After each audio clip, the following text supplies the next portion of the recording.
The rain in Manhattan was a cold, insistent drizzle, blurring the incandescent glow of the streetlights outside the 52nd floor office where I worked. I was 62, a man whose professional life was dedicated to finding the acceptable middle ground in every catastrophic financial and familial dispute. 35 years as a high-stakes corporate mediator had given me a reputation of silent, calculated ferocity that rarely lost. Tonight, however, the silence in my mahogany-paneled office was shattered by a sound more chilling than any boardroom betrayal, the forced cheerfulness in my daughter's voice. I was reviewing the final exhibits for the Thorne acquisition, a $4 billion deal that had kept me tethered to this desk since Thanksgiving, when my secure line buzzed with a call from a number I knew intimately, the small condo I had bought for my daughter, Elara, in Hoboken, New Jersey. Dad, hi, sorry to call so late. Just wrapping up dinner, but I wanted to catch you before you got too deep into that merger, she said, the sound of her voice, high and quick, like piano keys struck too rapidly, instantly put the ice in my veins. My hands, which had been resting on a stack of due diligence reports, stilled completely. I closed the heavy file folder. The Thorne acquisition suddenly felt like a children's game. My daughter, Elara, didn't use small talk. She was direct, inherited that from me. This rush, this manufactured lightness, was a shield, poorly constructed and trembling. Elara, I replied, deliberately keeping my tone low and steady. A skill honed to disarm hostile CEOs. My name is Elias Thorne, though everyone in my professional circle simply called me Thorne. A coincidence I found ironically fitting, given the file I had just closed. It's 7:20. I'm exactly as deep as I intend to be. What's going on? You sound like you've just run a marathon. A sharp, almost imperceptible hesitation followed. It lasted less than half a second, but to me, it was a chasm, a space. Between the words, nothing, Dad, everything's fine. Just a last-minute thought. We're having a few people over for Christmas Eve dinner, nothing fancy. Just the condo crowd, and I thought, well, it would mean so much to Anya if you came.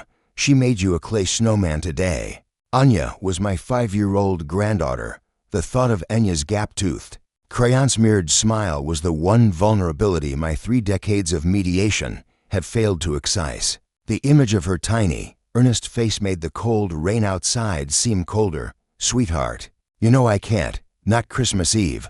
My voice betrayed regret, a rare emotion I normally confine to my private thoughts. I told you, I'm flying to Brussels on the 26th. The completion ceremony for the Thorne deal, the one I've been mediating for 5 months, is Christmas Day. I can't move it. The contracts are locked, Po, she said, and the single syllable was weighted with disappointment and, worse, a sort of practiced resignation, right? The work, of course. Marcus said something similar.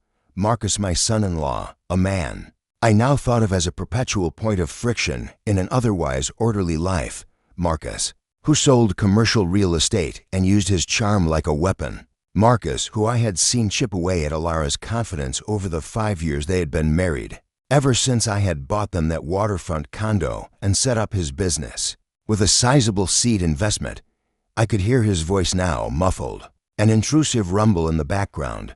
Then the rumble became clearer, sharp and metallic, slicing through the phone line. Tell the old man we're perfectly fine without his corporate cheer, Elara. He always manages to find work when family calls, doesn't he? The sound was punctuated by what might have been a dismissive laugh, too loud and edged with mockery. My jaw tightened, a familiar reflex. The professional mediator in me categorized this immediately. Passive-aggressive control tactic. Level 3. The father in me felt a sudden, dangerous spike of pure, protective rage. Marcus, I said, my voice low, enough that it was barely a whisper, yet it carried the weight of finality. Put Elara back on the line. Don't, Dad, it's fine. He's just, Elara's voice cut back and strained. She was trying desperately to smooth over the jagged edges of her husband's cruelty. He's just stressed about a big closing. You know how it is. Everything's wonderful here, really. He just had too much scotch tonight. Too bright, too fast. The inner clockwork of my mediator mind ticked. The lie is palpable. Elara, is everything okay in your apartment? Truly, I pressed, my knuckles turning white against the polished wood of my desk. I knew the signs. I had spent 30 years watching people conceal, minimize, and lie about pain, financial, professional, and personal. Elara was lying about the personal kind. I remembered Thanksgiving, only a month ago, when she'd worn a heavy turtleneck despite the apartment being overheated. When she reached across the table for the bread basket, I had caught a glimpse of something beneath the collar of her sleeve, a shadow, a discoloration. She had quickly tugged the sleeve down and laughed it off. Kitchen accident, Dad. Dropped a roasting pan. I hadn't pushed. I hadn't wanted to see what my highly trained instincts were already screaming at me. Now, staring at the blurred lights of the NYC skyline, I saw the bruise in my mind's eye as clearly as if she were standing in front of me. Double quotes, yes. Dad, everything is great. You should see Enya's snowman. I'll send you a picture, she said, retreating rapidly behind the forced details of domestic normalcy. You have a good Christmas, and good luck with the deal. We'll send pictures. Goodbye, Dad. She ended the call before I could issue another syllable. I placed my phone, a solid block of titanium, back onto the desk carefully. If I hadn't, I might have thrown it through the triple-pane glass wall. I sat there in the silence, the distant sound of Manhattan traffic the only witness. Tell the old man we're perfectly fine without his corporate cheer. The phrase, saturated with Marcus's dismissive arrogance, replayed in my head. Then I replayed the sound that came just before the line went dead, a quick, sharp intake of breath from Elara, followed by a soft, thudding sound that was quickly swallowed by the dial tone, a sound that, for the first time in 35 years, made the thought of the Thorne acquisition irrelevant. I opened my laptop, but instead of the merger files, I pulled up the schematics for the Hoboken condo. I hadn't just bought it for them. I had paid cash for the unit and supervised every inch of the renovation. I remembered every detail, including the contractor I had insisted on using for the security system and the low-profile network I had set up. I was a man who planned for every eventuality. The father in me had prayed the system was unnecessary. The mediator in me had known better. The professional term for the process I was undergoing was threat assessment. It was the same cold, methodical detachment I employed when assessing a hostile takeover attempt, only this time the assets being defended were my daughter and granddaughter. The chilling phone call had ended, but the echo of Marcus's mocking voice and Elara's broken attempt at concealment lingered in the air of my office. I pulled up the system log for the Hoboken condo when I'd installed the integrated home security and automation platform 2 years ago, a gift Marcus had scoffed at as excessive monitoring. I had retained administrator access. It was ostensibly for maintenance alerts and remote energy management. In reality, it was a failsafe. I clicked the link to the internal network. The system, proprietary and cloud-backed, offered both live views and a rolling 90-day archive. I started by checking the most recent activity log. Kitchen, living area sensor activated, 7:25 p.m.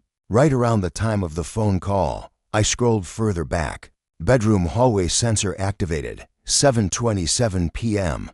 Then nothing until 7:58 p.m. when Marcus's key fob was used to disarm the garage-level alarm. He had gone out. I clicked on the video archive for the kitchen area, setting the timestamp to 7:20 p.m. The screen buffered, then stabilized. The view was wide-angle, covering the open-plan kitchen and the main dining area, the very space where I imagined family dinners should occur. Elara was visible first, standing near the quartz counter, the Christmas tree lights blinking innocently behind her. She was wearing a simple, dark green velvet dress. Marcus was seated at the dining table, a half-empty bottle of scotch and a single, heavy glass in front of him. Even through the low resolution, his face was already contorted, flushed with a volatile mix of alcohol and frustration. The audio crackled into my silent office. You think you can just hang up on a client? They pay my bills, not your father's handouts. Marcus's voice was a bellow, startlingly loud. Elara flinched, visibly shrinking. I didn't hang up. Marcus, the call dropped, and that was Dad, not a client. It was 2 minutes. Can we please just finish the salad? Finish the salad. You're making a mockery of my career. You need to support me, not coddle the old man." He slammed his fist down on the polished wood table. I watched, helpless and enraged. As he stumbled up from his chair, a menacing, unpredictable bulk, he crossed the short distance between them into aggressive strides. He's the one who gets to fly to Brussels on Christmas, and I'm stuck selling duplexes to millennials. Whose fault is that? Yours. For not pushing him harder for the investment. "Stop blaming me for your failed closings," Elara countered, her voice finally breaking its even facade. The moment of contact, when Marcus's open palm struck my daughter's face, was brutal, fast, and sickeningly loud. It was a calculated impact, not a wild swing designed to shock, not necessarily incapacitate. Her head snapped sideways, the movement jerky and unnatural. She stumbled back against the kitchen island, a small cry escaping her lips, quickly suppressed. I watched the video twice more, my heart pounding a terrifying rhythm against my ribs. The third time, the analyst in me took over, cataloging the incident, timing, force, intent, duration. This wasn't a shove, this was felony assault.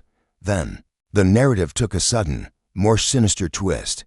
The internal camera coverage shifted slightly as Cecilia, Marcus's mother, entered the frame from the condo's master bedroom. Cecilia, whom I knew only as a woman of acid politeness and barely veiled contempt for Elara, had moved in 6 months. Prior, after her third husband filed for divorce, she was holding a large, crystal wine glass, half full of deep red liquid. She didn't rush to separate them. She didn't rush to aid her son. She simply paused, watching Elara lean against the counter, clutching her face. Then, Cecilia walked deliberately to Elara and, with a predatory calmness, raised the glass and dashed the contents directly into Elara's face. "Cry, you useless child." Cecilia sneered, her voice a low, venomous hiss. "Go ahead and ruin the nice dress. You ruin everything else. You might as well ruin this, too." In the corner of the wide-angle shot, barely noticeable until I zoomed in, was a small, shivering figure pressed against the wall by the laundry closet. Anya, my granddaughter, 5 years old, her wide eyes reflecting the terrifying tableau of her mother's assault. She was utterly silent, her hands clamped over her mouth. I closed the laptop with a decisive, heavy thud. The time for mediation was over. The time for logic, for winning, had arrived. The truth was laid bare.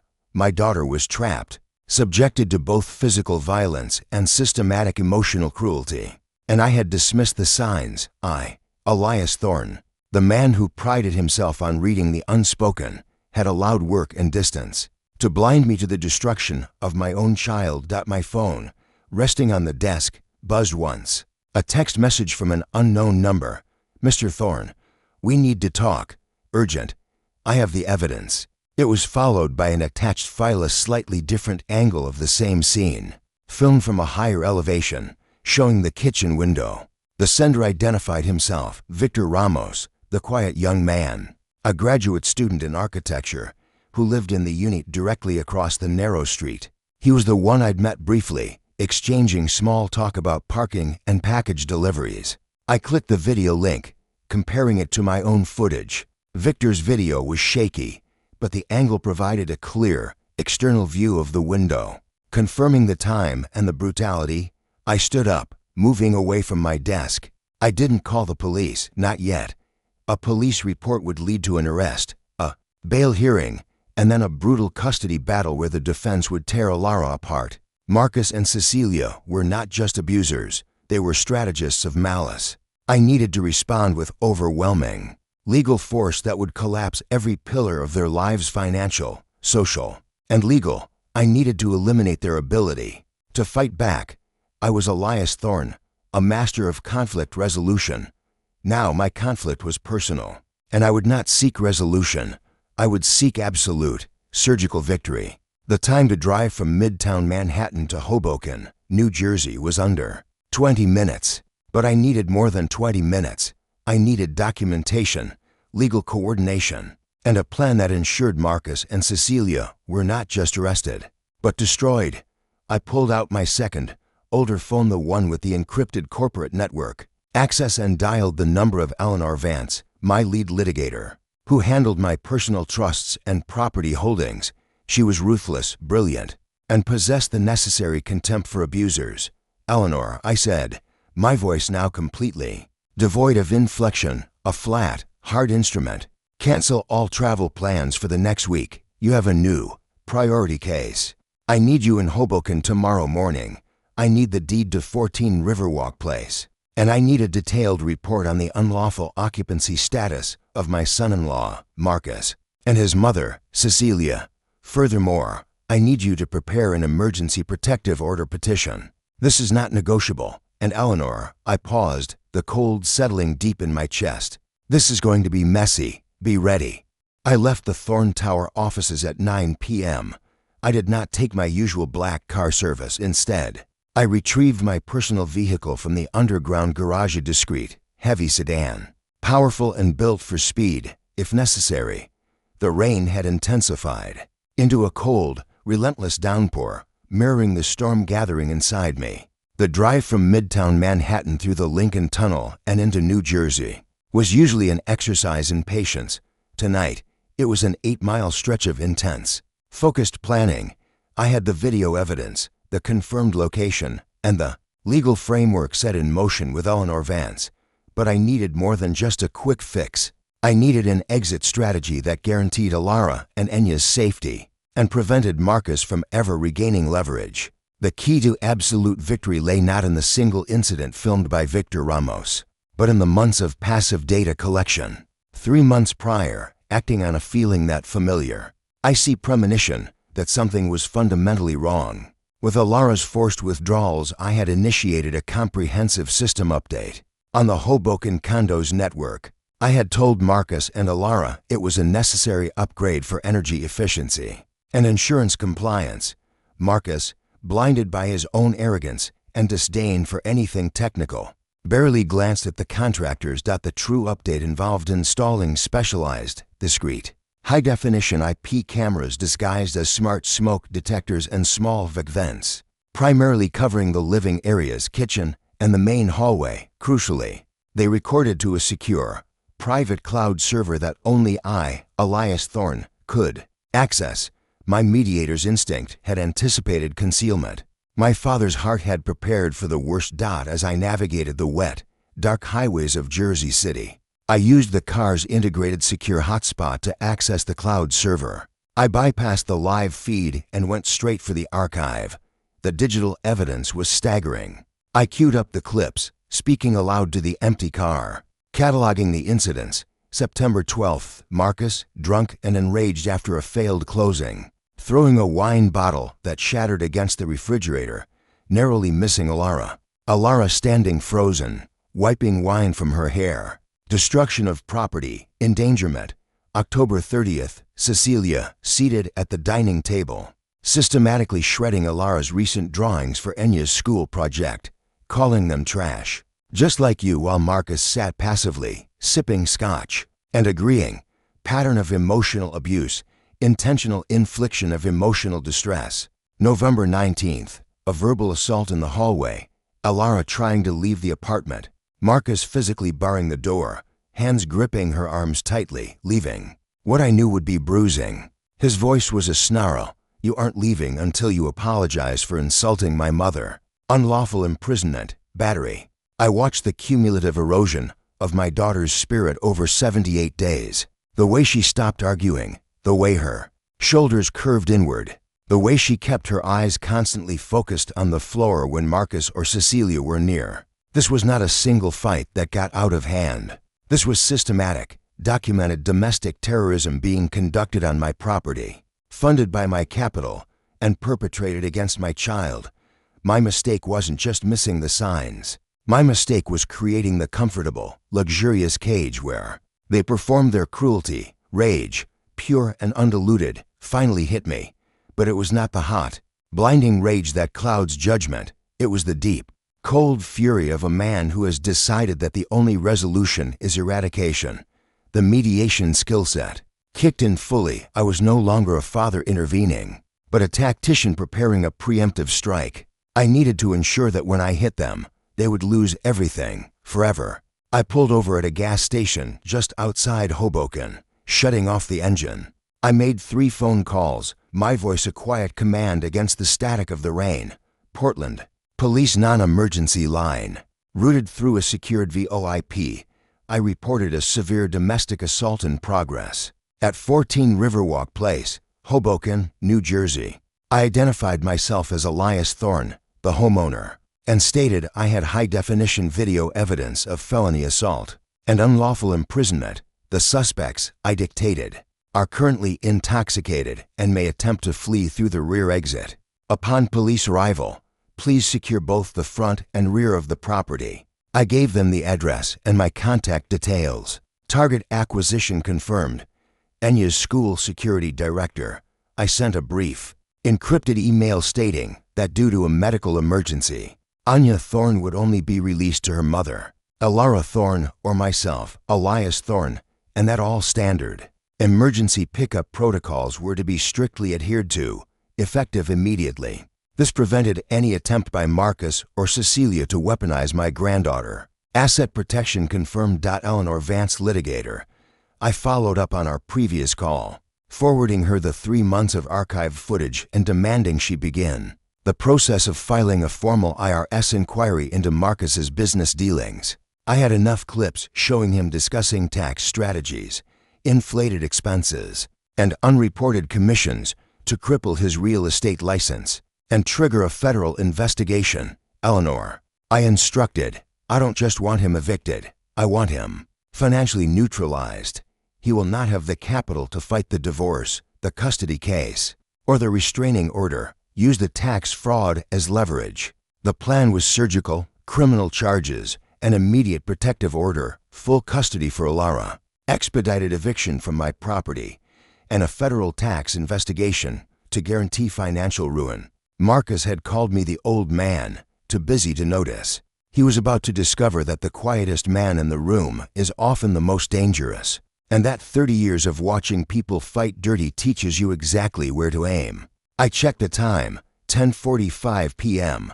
The police were en route, probably minutes away. I started the engine and drove the remaining few blocks toward the condo. The Christmas lights blinking in the windows of the neighboring apartments were a grotesque, silent mockery of the peace I was about to shatter. I parked 2 blocks away. When I reached 14 Riverwalk Place, I didn't bother using the key. I left the Thorne Tower offices at 9 p.m. I did not take my usual black car service. Instead, I retrieved my personal vehicle from the underground garage, a discreet, heavy sedan, powerful and built for speed, if necessary. The rain had intensified into a cold, relentless downpour, mirroring the storm gathering inside me. The drive from Midtown Manhattan through the Lincoln Tunnel and into New Jersey was usually an exercise in patience. Tonight, it was an 8-mile stretch of intense, focused planning. I had the video evidence, the confirmed location, and the legal framework set in motion with Eleanor Vance. But I needed more than just a quick fix. I needed an exit strategy that guaranteed Elara and Enya's safety and prevented Marcus from ever regaining leverage. The key to absolute victory lay not in the single incident filmed by Victor Ramos, but in the months of passive data collection. 3 months prior, acting on a feeling that familiar, icy premonition that something was fundamentally wrong. With Elara's forced withdrawals, I had initiated a comprehensive system update on the Hoboken condos network. I had told Marcus and Elara it was a necessary upgrade for energy efficiency and insurance compliance. Marcus, blinded by his own arrogance and disdain for anything technical, barely glanced at the contractors. The true update involved installing specialized, discrete, high-definition IP cameras disguised as smart smoke detectors and small VIC vents, primarily covering the living areas, kitchen, and the main hallway. Crucially, they recorded to a secure, private cloud server that only I, Elias Thorne, could access. My Mediator's instinct had anticipated concealment. My father's heart had prepared for the worst. As I navigated the wet, dark highways of Jersey City, I used the car's integrated secure hotspot to access the cloud server. I bypassed the live feed and went straight for the archive. The digital evidence was staggering. I queued up the clips, speaking aloud to the empty car, cataloging the incidents. September 12th, Marcus, drunk and enraged after a failed closing, throwing a wine bottle that shattered against the refrigerator, narrowly missing Elara. Elara standing frozen, wiping wine from her hair. Destruction of property, endangerment. October 30th, Cecilia, seated at the dining table, systematically shredding Elara's recent drawings for Enya's school project, calling them trash. Just like you, while Marcus sat passively, sipping scotch, and agreeing. Pattern of emotional abuse, intentional infliction of emotional distress. November 19th, a verbal assault in the hallway, Elara trying to leave the apartment, Marcus physically barring the door, hands gripping her arms tightly, leaving. What I knew would be bruising. His voice was a snarl. You aren't leaving until you apologize for insulting my mother. Unlawful imprisonment, battery. I watched the cumulative erosion of my daughter's spirit over 78 days. The way she stopped arguing, the way her shoulders curved inward, the way she kept her eyes constantly focused on the floor when Marcus or Cecilia were near. This was not a single fight that got out of hand. This was systematic, documented domestic terrorism being conducted on my property, funded by my capital, and perpetrated against my child. My mistake wasn't just missing the signs. My mistake was creating the comfortable, luxurious cage where they performed their cruelty. Rage, pure and undiluted, finally hit me. But it was not the hot, blinding rage that clouds judgment. It was the deep, cold fury of a man who has decided that the only resolution is eradication. The mediation skill set kicked in fully. I was no longer a father intervening, but a tactician preparing a preemptive strike. I needed to ensure that when I hit them, they would lose everything, forever. I pulled over at a gas station just outside Hoboken, shutting off the engine. I made 3 phone calls, my voice a quiet command against the static of the rain. Portland, police non-emergency line. Routed through a secured VoIP, I reported a severe domestic assault in progress at 14 Riverwalk Place, Hoboken, New Jersey. I identified myself as Elias Thorne, the homeowner, and stated I had high-definition video evidence of felony assault and unlawful imprisonment. The suspects, I dictated, are currently intoxicated and may attempt to flee through the rear exit. Upon police arrival, please secure both the front and rear of the property. I gave them the address and my contact details. Target acquisition confirmed. Enya's school security director. I sent a brief, encrypted email stating that due to a medical emergency, Anya Thorne would only be released to her mother, Elara Thorne, or myself, Elias Thorne, and that all standard emergency pickup protocols were to be strictly adhered to, effective immediately. This prevented any attempt by Marcus or Cecilia to weaponize my granddaughter. Asset protection confirmed. Eleanor Vance, litigator. I followed up on our previous call, forwarding her the 3 months of archived footage and demanding she begin the process of filing a formal IRS inquiry into Marcus's business dealings. I had enough clips showing him discussing tax strategies, inflated expenses, and unreported commissions to cripple his real estate license and trigger a federal investigation. Eleanor, I instructed, I don't just want him evicted, I want him financially neutralized. He will not have the capital to fight the divorce, the custody case, or the restraining order. Use the tax fraud as leverage. The plan was surgical, criminal charges, an immediate protective order, full custody for Elara, expedited eviction from my property, and a federal tax investigation to guarantee financial ruin.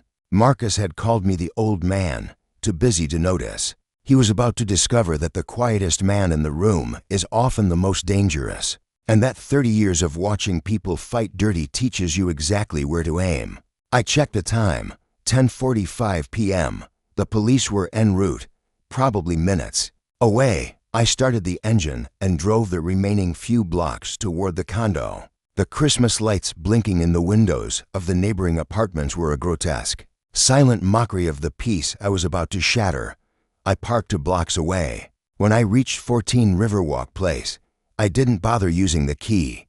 I drove Elara and a sleeping Anya away from Hoboken, crossing state lines into Connecticut to ensure immediate distance and security. settling them into a discreet, high-end serviced apartment I maintained near Stamford. The first 48 hours were about protection and paperwork. The red and blue lights of the Hoboken police cars faded, replaced by the sterile, quiet glow of my meticulous legal machine. Christmas Day arrived, ironically, with a storm of legal correspondence. While the rest of the world exchanged presents, I sat with Eleanor Vance, my litigator. In her home office, the conference table was covered not with holiday feast remnants, but with property deeds, financial spreadsheets, and the digital archives of Marcus and Cecilia's cruelty. Eleanor, sharp and unsentimental, reviewed the surveillance footage and the neighbor's video with the clinical eye of a seasoned predator. "This is ironclad, Elias," Eleanor confirmed, tapping her pen against the screen displaying Marcus's assault, felony assault, witness confirmation, documented history. "We have the criminal angle covered. The protective order is filed and active. They can't go within 500 feet of Elara, Anya, or the property. Not even to collect their toiletries. That's merely containment, Eleanor. I require eradication," I stated, leaning forward. "Marcus needs to be financially incapable of mounting a defense, and Cecilia needs to be legally irrelevant." We moved on to the civil attack. The condo in Hoboken was the central piece of leverage. "The deed is solely in your name," Eleanor explained. "You have no formal lease agreement with either of them. They are, legally speaking, guests who have committed violent crimes on the premises. Given the domestic violence context, we can file for an emergency expedited eviction. No judge in this jurisdiction will enforce the standard 30-day notice period. We'll have them out by the end of the week. Officially, accelerate it," I ordered. "And I want a counterclaim prepared for any attempts they make to claim equity." Marcus is certain to argue. He invested money in the kitchen renovation, a $12,000 upgrade he did without my authorization. I slid a folder of my own financial documentation across the table. "Here are the total expenditures for the 5 years they lived there. $450,000 purchase price, $78,000 in utilities, property taxes, and insurance, plus $65,000 in major repairs, new HVAC, roof, electrical upgrades. Total investment, over $590,000. His $12,000 renovation is mathematically insignificant. When he tries to claim contribution, I want the court to see my $590 zero and laugh him out of the courtroom." Eleanor's lips curved into a thin, predatory smile. "You always document, Elias. It's what makes you lethal. We'll use the ratio his claim versus your total capital investment to showcase the absurdity of his entitlement. He wasn't building equity. He was living off your charity while degrading your daughter. Next, the critical phase, financial neutralization." I pulled up the internal communication I'd had with the Oregon Department of Revenue and the federal IRS contact I maintained from my mediation work. The video clips I had captured of Marcus discussing tax strategies had provided the critical opening. "The federal investigation is open," I confirmed. "Unreported commission income of approximately $80,000 over the past 2 years. That's enough for criminal tax evasion charges. I need you to ensure this information is leaked to his licensing board and to his brokerage firm immediately." "It's already in motion," Eleanor confirmed, closing her laptop. "A formal federal inquiry, even without a conviction, guarantees 2 things. His commercial real estate license will be suspended, and he will be terminated by his firm due to policy. Marcus Marshall will be unemployed, facing a federal debt, and barred from his chosen profession before the new year." The thought offered no emotional satisfaction, only the clean, cool logic of a problem solved efficiently. A man like Marcus, whose identity was inextricably linked to his financial swagger, would be crippled by the loss of his career and capital. He would have no resources to fight the ensuing divorce or the custody battle. On Monday, the arraignment took place in the Hoboken Municipal Court. I did not attend, sending Eleanor as my eyes. She reported back immediately. Marcus and Cecilia, both released on significant bail posted by Marcus's desperate, financially strained uncle, were a portrait of ruin. Marcus, wearing a wrinkled suit that failed to hide his exhaustion and stress, looked deflated, Cecilia, represented by a court-appointed attorney, appeared frail and terrified. The prosecutor played Victor Ramos's video, the external, less graphic but damning view, and the judge immediately issued the most stringent protective order possible. Marcus and Cecilia were legally radioactive. He tried to argue it was a misunderstanding. A marital spat, Eleanor reported, a hint of disdain in her voice. The judge nearly laughed him out of the room. Bail remains high. The criminal process is underway. Now for the civil side.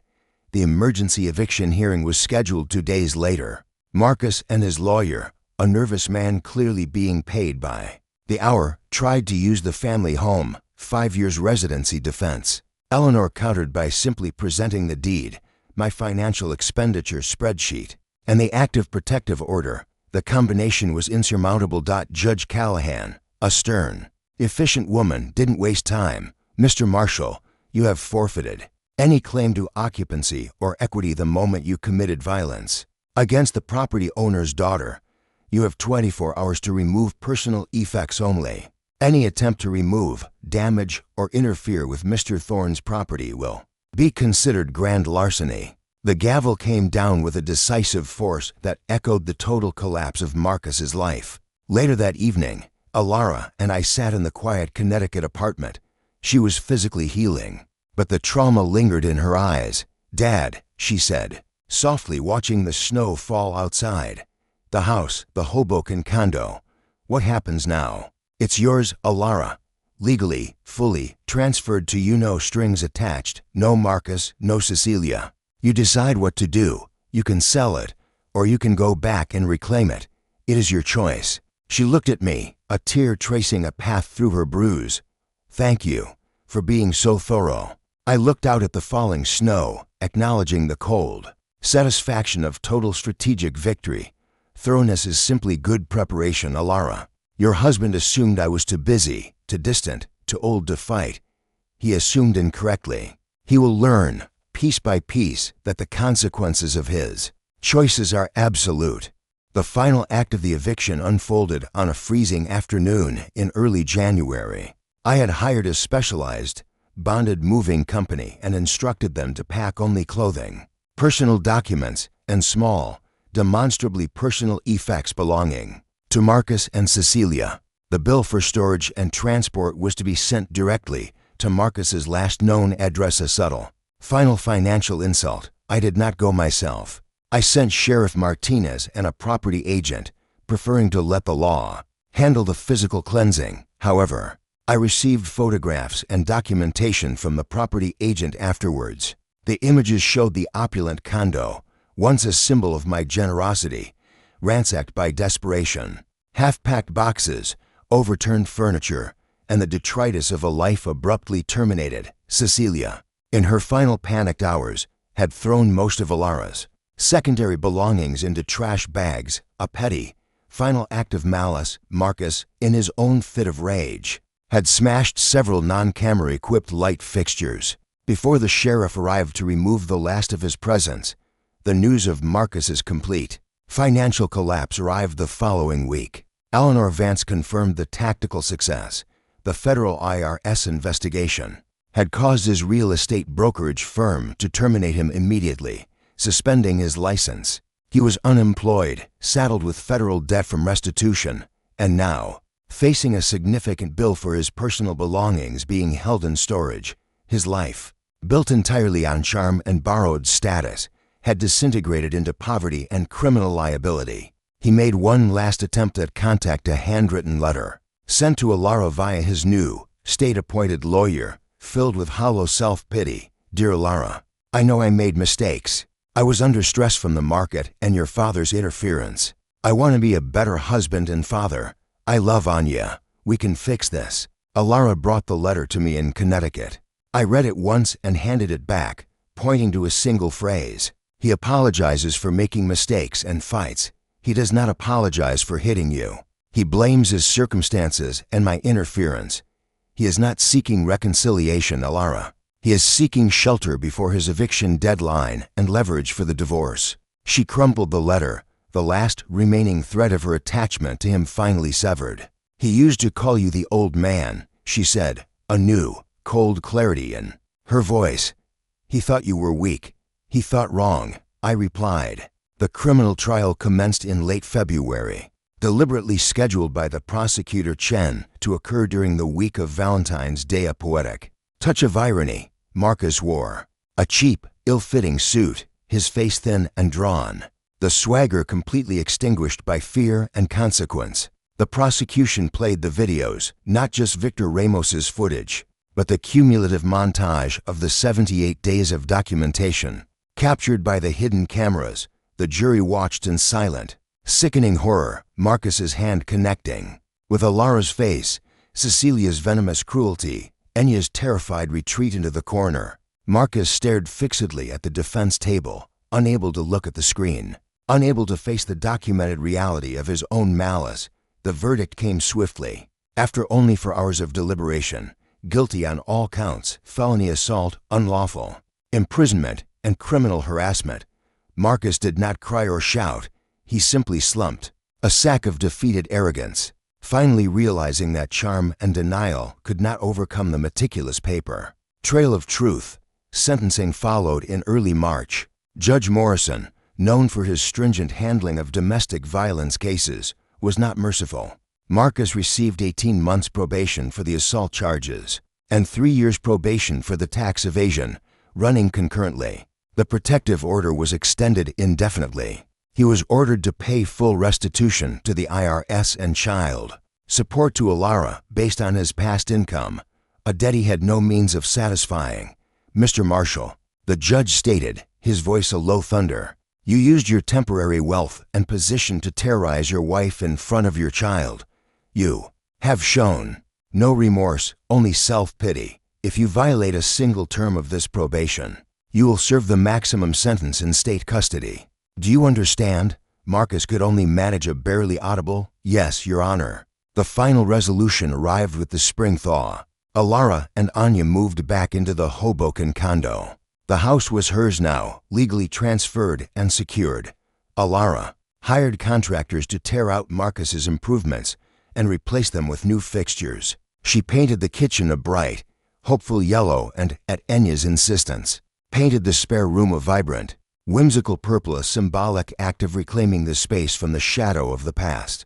Marcus, unemployable in any financial sector, found meager work as a warehouse loader outside Newark, earning minimum wage barely enough to cover his court fees, let alone his mandated child support. He attended his supervised visitation sessions with Anya exactly twice before ceasing altogether, citing the humiliation of being watched by a social worker. By May, Anya, now 6, stopped asking about him. The space he had occupied in her life simply closed up. I visited Elara in June. We sat on the balcony, overlooking the shimmering Hudson River, watching Anya chase fireflies in the communal garden below. The view was breathtaking, the air clean. Elara looked different, strong, centered, and whole. The bruise was long gone, replaced by the faint, unyielding lines of resilience. "He called again last week," Elara admitted, sipping her coffee. "His lawyer wanted to negotiate the child support down, said he couldn't afford it." "And what did you say?" I asked, watching Enya's joyful pursuit of light. "I told him the court order stands," she replied, her voice steady. "His financial problems are his problem, not Enya's." "I sound like you now." "You sound strong," I corrected. "There's a difference."